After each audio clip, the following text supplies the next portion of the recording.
What's up, everybody? It's Ethan, and I want to follow up from last week. We were talking about the discomfort that comes up when you face mortality within yourself or maybe with a loved one, right? Someone who's going through disease or even at end of life, and how uncomfortable it is because it forces us to confront our own mortality, and also we just don't know how to deal with it, right? It's not something we're taught in school. It's not natural to be talking about death all the time, and it's uncomfortable.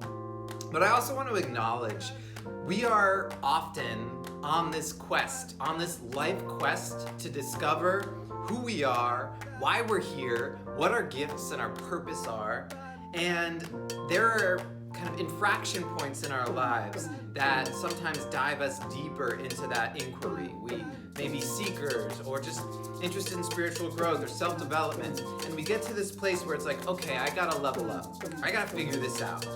And sometimes that figuring it out is doing something out of character. It's going on an adventure. Maybe it's doing something like in crisis mode. Maybe it's midlife crisis and you buy a crazy fancy car, or you stray from your relationship. Maybe you go to Burning Man for the first time, or you travel abroad and you go to somewhere you've never been. You go skydiving, you go bungee jumping, you take plant medicine in the jungle, right? There's so many different ways that we figure out pathways to discover ourselves through these external adventures that are not our normal life.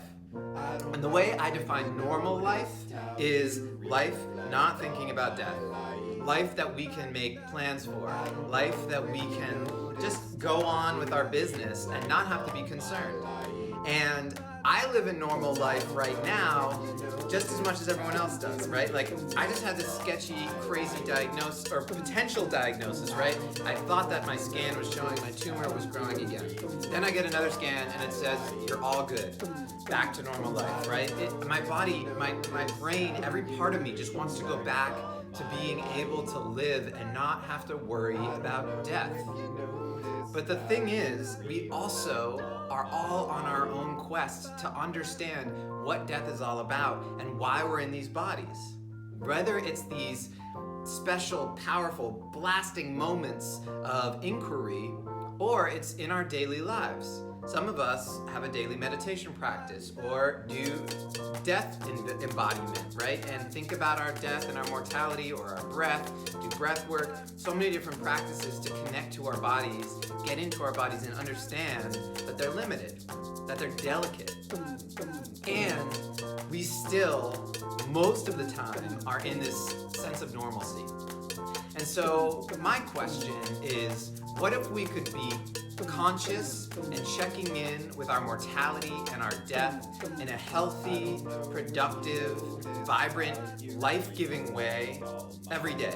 And more than just every day, once during the day, but consistently throughout the day. What if we had ways to check in and deepen our relationship to our mortality?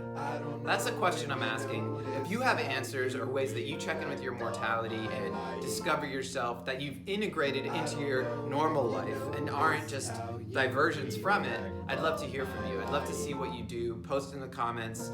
The next video, I want to talk about some ideas and how we may be able to get closer to this vision of comfort with mortality.